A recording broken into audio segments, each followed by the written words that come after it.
اعوذ باللہ من الشیطان الرجیم بسم اللہ الرحمن الرحیم۔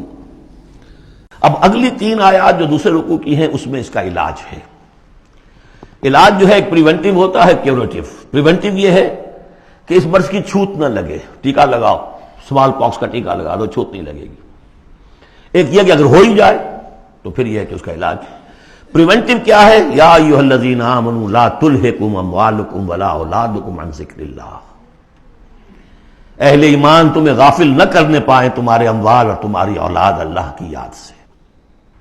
وَمَن يَفْعَلْ ذَلِكَ فَأُولَٰئِكَ هُمُ الْخَاسِرُونَ، اور جو کچھ یہ کریں گے تو وہی خسارے میں رہیں گے۔ اب ذکر سے مراد صرف وہ ذکر نہ سمجھیے تسبیح، اللہ یاد رہے، اپنا فرض یاد رہے، آدمی چاق و چوبند رہے، اپنے فرض کی ادائیگی کے لیے کمر بستہ رہے، سب ذکر میں۔ جہاد سے غافل نہ کر دے تمہارے مال اور اولاد، ان میں اتنا انہماک ہو جائے کہ وقت ہی نہیں، میں کیا کروں جی، وقت ہی نہیں۔ وقت کہاں سے آئے گا؟ آپ نے معبود بنا رکھا ہے اپنے سٹینڈرڈ آف لیونگ کو، سٹیٹس کو۔ سٹیٹس سمبل معبود ہے، اب اسی کو پوج رہے ہیں آپ صبح سے شام، اور رات کے اوقات میں بھی سوچ بچار اسی کی ہے، تب کہیں جا کر وہ سمبل جو ہے قائم رہتا ہے، تو کیسے ہوگا؟ اس کا جو ہے کیوریٹو ٹریٹمنٹ وہ کیا ہے؟ دیکھیے، نفاق الف اس میں ڈال دیجئے، انفاق یہ اس کا علاج ہے۔ انفاق، خرچ کرو، خرچ کرو۔ نفاق کا اصل سبب کیا ہے؟ دنیا کی محبت۔ دنیا کا محبت کا سب سے بڑا مظہر کیا ہے؟ مال کی محبت۔ اور علاج بالمثل یہ ہوگا، مال نکالو نکالو، یہ ہے اس کی اصل علاج۔ جیسے سورہ حدید میں ہم نے پڑھا تھا کہ زمین کے اندر ہل چلانا پڑے گا۔ ہل کیا ہے؟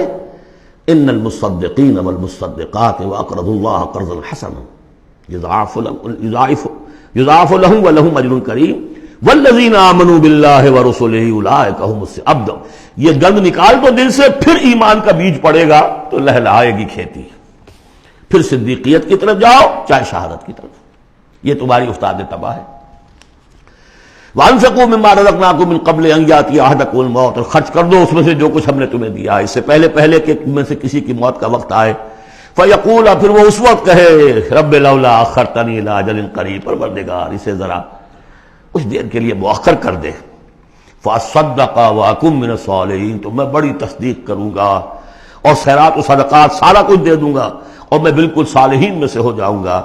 وَلَن يُؤَخِّرَ اللَّهُ نَفْسًا إِذَا جَاءَ أَجَلُهَا، جب کسی جان کا وقت آ جائے گا، وقت معین، پھر اللہ اسے کسی صورت مؤخر نہیں کرے گا۔